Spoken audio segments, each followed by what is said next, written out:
할렐루야. 오늘 아침에 나오신 여러분들을 환영하고 축복합니다.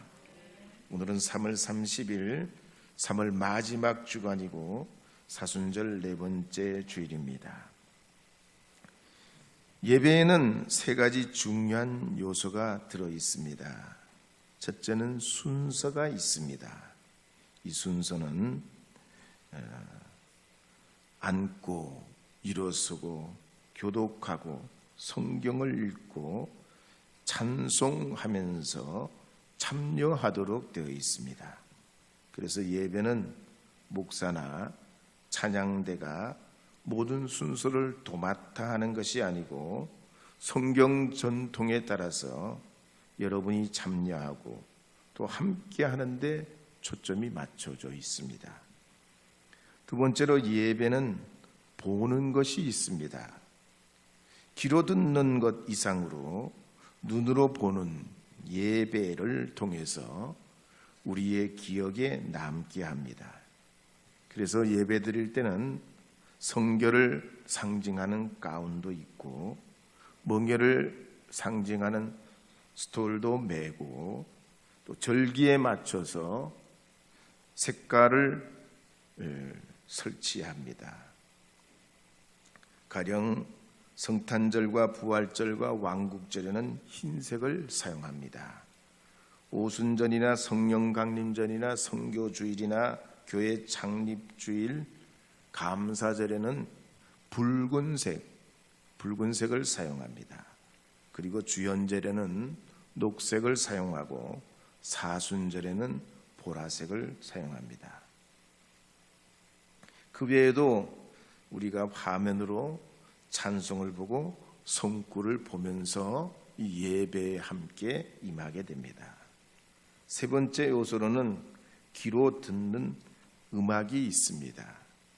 교회는 7세기경부터 그레고리안 찬트를 통해서 찬송을 부르기 시작했습니다. 특히 예수님의 생애와 삼위일체 하나님에 대한 것에 관점을 맞추어서 찬송을 부르고 예배 받으시는 하나님께 초점을 맞추어 왔습니다. 그래서 일반 우리 복음성가에는 없는 찬송가에 보면 아멘이 끝에 붙은 찬송이 많이 있습니다. 그건 예배 때 사용하라고 특별히 찬송가를 지어서 찬송으로 이렇게 사용을 하고 있습니다. 그리고 여기에다가 현악기나 관악기나 타악기나 건반악기를 곁들여서 연주하면서 예배해 왔습니다.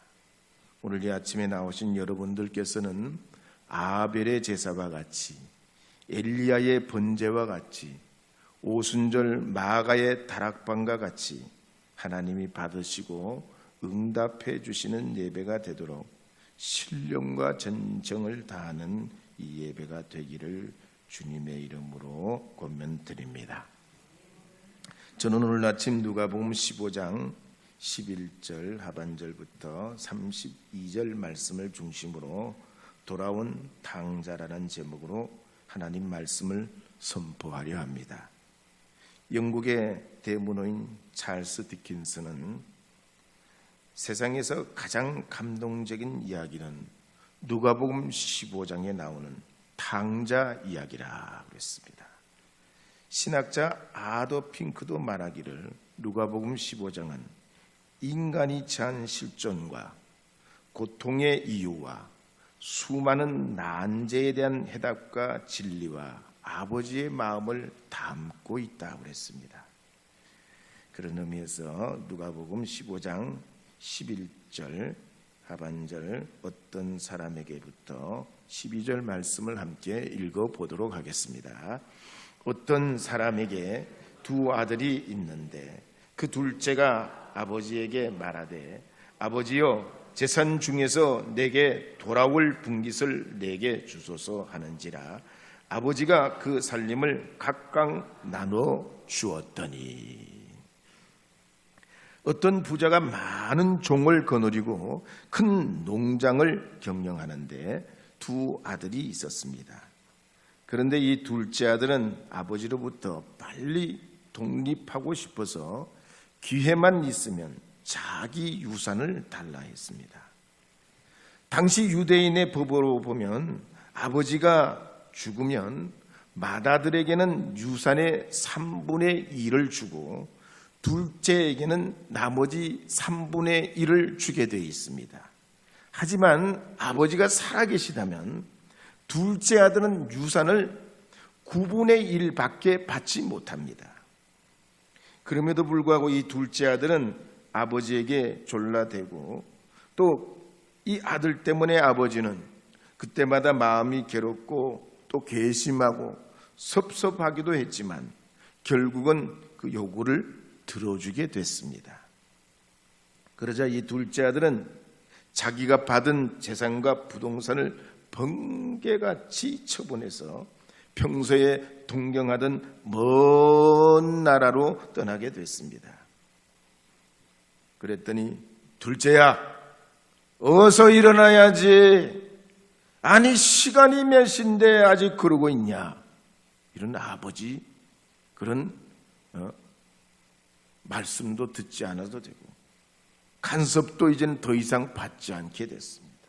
논도 밭도 갈 필요가 없고 속고를 먹일 일도 없는 것입니다. 무엇보다도 내 마음대로 모든 걸 할 수 있다는 그 해방감이 얼마나 신나고 편하고 재미나고 고소하고 그런지 하루하루가 꿈만 같았습니다. 그리고 평소에 갖고 싶었던 새 핸드폰도 사고 게임기도 사고 입고 싶던 옷도 사고 멋진 스포츠카도 마련을 했습니다. 맛집을 여기저기 찾아다니면서 외식도 하고 제일 좋은 커피도 마셔보고 배달도 시켜 먹고 클럽에 가서 여자들과 함께 어울리면서 흥청망청 지내게 됩니다. 그러자 이 둘째 아들은 그 많던 재산이 다 순식간에 허비되고 빈털터리가 되게 됩니다. 게다가 설상가상으로 그 나라에는 흉년이 들어서 물가는 끝없이 올라가고 통장 잔고도 바닥이 나서 더 이상 도회지 생활을 할 수 없게 되었습니다. 본문의 비유에 보면 이 둘째 아들의 문제는 무엇보다도 스스로 아버지를 떠나 사는 것이 행복이라고 여긴 것입니다. 마치 아담이 죄를 지으면서 하나님과 분리될 때 아담의 후손들은 조상의 죄의 DNA를 물려받아가지고 무신론을 신봉하고 성경도 싫어하고 하나님과 교제도 끊어버리고 교회도 멀리하고 예배도 멀리하고 기도 생활도 멀리하는 것과 같습니다. 역사를 돌아보면 19세기 후반에도 이와 같았습니다. 온 세계가 무신론과 유물론의 몸살을 앓게 됩니다. 특히 독일의 니체 같은 사람은 목사의 아들로 태어나서 대학에서 고전학을 전공하고 24살이 됐을 때는 유럽에서 가장 명문대학으로 손꼽히는 바젤대의 교수가 됩니다. 그러나 사람들은 급진적인 이 니체를 인정하지 않습니다. 게다가 이 니체는 뇌종양으로 광증 발작이 일어나게 됐는데 걸핏하면 쓰러지고 이상한 말을 하고 그래서 정신병원에 입원하게 됐습니다. 그때 사람들은 이 니체를 서서히 잊어가기 시작했지만 니체는 사람들을 깜짝 놀라게 하고 기존의 가치를 완전히 뒤엎어 놓는 뭔가를 해야만 했습니다. 그때 이 니체가 뭐라고 그랬습니까? 신은 죽었다 그랬던 겁니다. 그때 수많은 사람들이 이 니체의 말에 동조를 하고 지성인이라면 하나님을 부인하면서 보이지 않는 세계를 인정하지 않으려 하고 선과 악을 모호하게 말이죠. 천국도 지옥도 부인하면서 모호한 삶을 살기를 그렇게 추구하면서 세상을 말이죠, 결국 물질주의에 점점 더 깊이 빠져들게 하고 쾌락을 추구하게 되면서 결국은 이 세계가 점점 정신적으로 영적으로 양분되면서 1차 세계대전, 2차 세계대전, 그리고 6.25 전쟁을 겪으면서 수많은 피를 흘리게 됐습니다. 그래서 13절, 14절에 보면 이렇게 기록하는 말씀이 나옵니다. 13절, 14절 말씀 함께 읽어보겠습니다. 그 후에 며칠이 안 되어 둘째 아들이 재물을 다 모아가지고 먼 나라에 가 거기서 허랑방탕하여 그 재산을 낭비하더니 다 없앤 후 그 나라에 크게 흉년이 들어 그가 비로소 궁핍한지라. 아버지를 떠난 탕자도 그랬다는 겁니다. 절대로 풍요로운 삶이 없어요. 비록 청년이고 자기 뜻이 완강하고 또 의지도 10년도 있었지만 결국에는 모든 걸 낭비하고 빈털털이 인생이 되더란 얘기예요. 이처럼 하나님을 떠난 인생은 굶주린 영혼이 됩니다. 반드시 위기가 오게 됩니다. 영혼의 갈증과 더불어 지독한 고독에 시달리게 됩니다. 가령 1997년 텍사스의 빌리 하렐이라는 사람은 당시에 3,100만 달러 복권에 당첨됩니다. 우리 돈으로 한 460억 정도 됩니다. 그러니까 최고급 자동차를 사고 친구들, 가족들에게 돈을 뿌리며 살았지만 결국 그 재산 때문에 심적 부담을 이기지 못하고 2년 만에 자살을 합니다.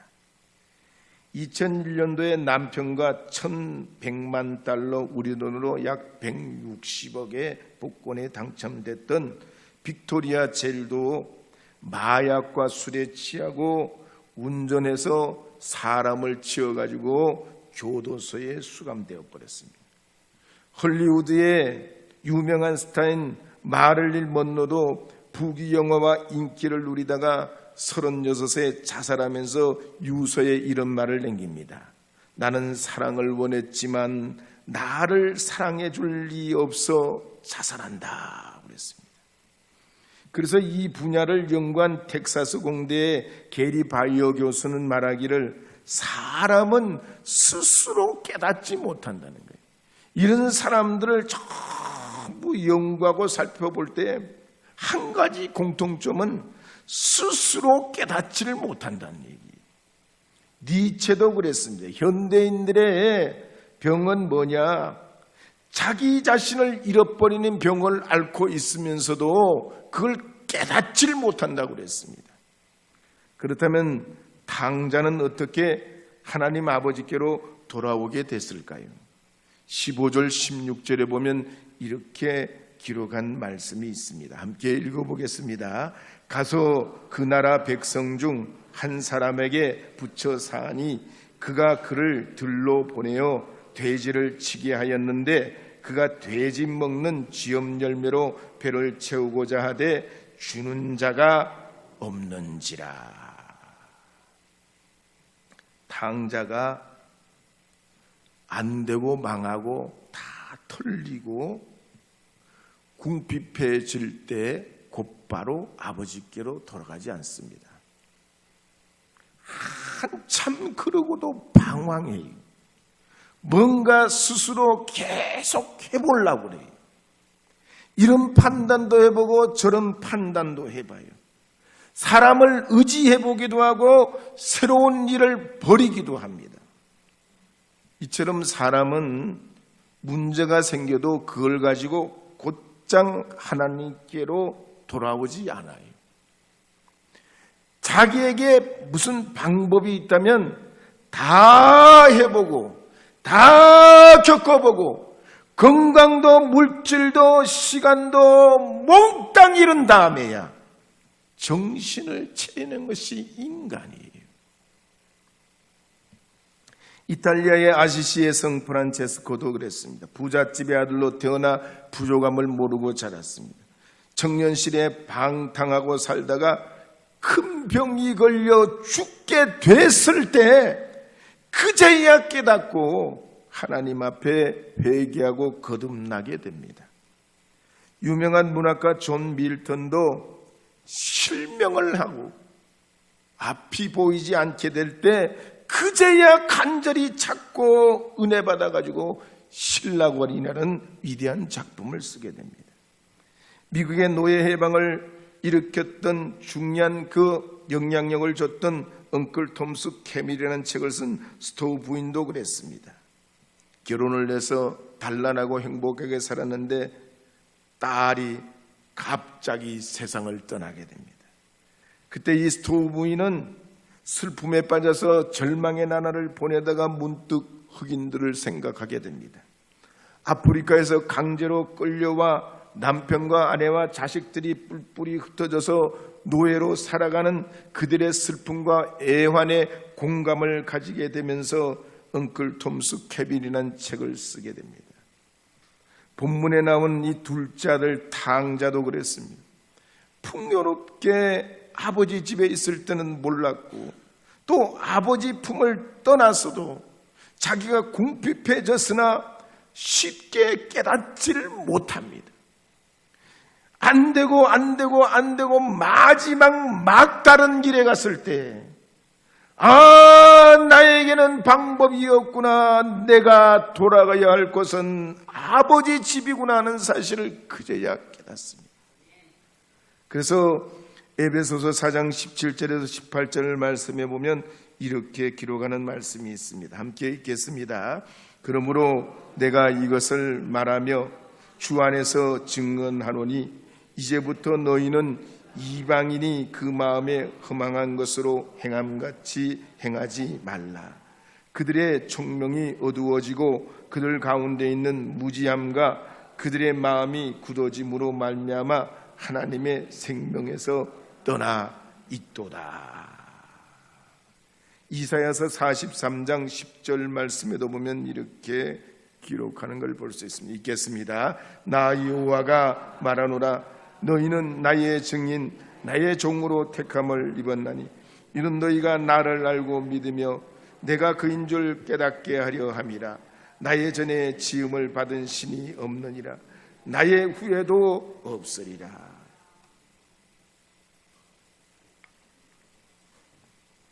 이처럼 우리 인간은 하나님께서 깨닫는 은혜를 주셔야 우리의 개인의 삶도 죽음도 부활도 영생도 인생도 결혼도 물질도 건강도 그제야 은혜라는 사실을 알게 되는 겁니다. 근본에 산불로 유례없는 피해를 봤습니다. 우리나라만 그런 게 아니고 미얀마에서는 지진으로 적게는 1,000명, 많게는 10,000명 이상 사망한 게 아닌가 추측하고 있습니다. 이런 때 우리는 깨닫는 은혜가 있어야 됩니다. 우리 자신을 돌아봐야 됩니다. 원망 불평을 그치고 겸손해져야 되는 것입니다. 불이 났는데도 가장 이게 누구 잘못이냐 따질 필요가 없는 거예요. 한편 누가복음 15장 19절에서 20절 말씀에 보면 이렇게 말씀하고 있는 내용이 있습니다. 함께 읽어보겠습니다. 지금부터는 아버지의 아들이라 일컬음을 감당하지 못하겠나이다. 나를 품꾼의 아라로 보소서 하리라 하고 이에 일어나서 아버지께로 돌아가니라. 아직도 거리가 먼데 아버지가 그를 보고 치근히 여겨 달려가 목을 안고 입을 맞추니. 성령께서는 이 탕자에게 궁핍도 알게 하시고 생각도 밝혀주시고 의지를 허락하셔서 아버지 집이 생각나게 했다는 겁니다. 이처럼 하나님 아버지께서는 한 사람의 죄인이 돌아오기까지 인내하시고 쉬지 아니하십니다. 비록 우리가 미련하고 아둔해도 기다리고 기다리시는 분이 우리 하나님이십니다. 비록 탕자가 언제 돌아올지 모르지만 아버지는 먼 동구밭에 지켜 바라보고 있다가 터벅거리며 돌아오는 한 사람, 키나 모양새가 꼭 둘째를 닮은 그 아들을 바라볼 때 누가 뭐라고 하든지 말든지 이 아버지는 숨이 턱에 차도록 아들에게 달려가서 아들을 얼싸안고 목을 끌어안으면서 이름을 불러가며 누더기 차림에 냄새가 풀풀 나는 아들이라도 끌어안고 기뻐합니다. 그리고 종들에게는 명해서 제일 좋은 옷을 입히고 손에는 가락지를 끼우게 하고 발에는 새 신발을 신게 합니다. 뿐만 아닙니다. 아버지는 둘째 아들이 돌아왔다고 살찐 송아지를 잡고 온 동네 잔치를 벌이면서 잃어버렸던 아들을 다시 찾았으니 죽었다가 살아난 것과 같으니 이 기쁨을 함께 나누자고 사람들을 초대했습니다. 그래서 어떤 주석서에 보면 하나님의 자비의 눈은 우리의 회개의 눈보다 빠르다 그랬습니다. 비록 우리가 세상에서 죄짓고 불의하고 추악하고 못되게 살았어도 하나님께서는 당장의 채찍을 때리시거나 혼내시거나 책망하기보다가 우리 스스로 돌아오기만을 기다리시고 또 기다리셨다가 다시 돌아오게 되면 그 품에 품어주시는 분이 바로 우리 하나님 아버지십니다. 마치 다윗이 반역한 아들 압살롬을 그렇게 아까워하고 절규하며 그의 시신을 바라보면서 통곡하고 눈물을 흘렸던 것 같이 하나님도 여러분을 기억하시고 아시고 이 둘째 아들에게 새 옷을 입혀주신 것 같이 주님의 보혈로 씻어 주기를 원하십니다. 실패한 인생이라도 회복시켜 주시고 절망하는 인생이라도 일으켜 주시기를 원하십니다. 마치 이 아버지가 돌아온 아들에게 손에 가락지를 끼워 주었듯이 너는 내 것이라 내가 너를 지명하여 불렀노라. 우리를 아들로 딸로 인쳐주시는 분이 우리 하나님이신 줄 믿으시기 바랍니다. 그리고는 우리 주변에 널려있는 죄의 가시, 미움의 가시, 질병의 가시, 저주의 가시, 가난의 가시, 죽음의 가시는 다시는 밟지 아니하도록 평안의 신을 신겨주시는 분이 우리 주님이신 줄 믿으시기를 바랍니다.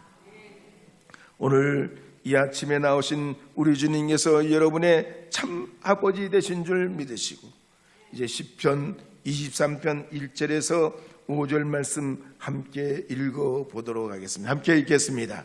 여호와는 나의 목자시니 내게 부족함이 없으리로다. 그가 나를 푸른 풀밭에 누이시며 쉴만한 물가로 인도하시는도다.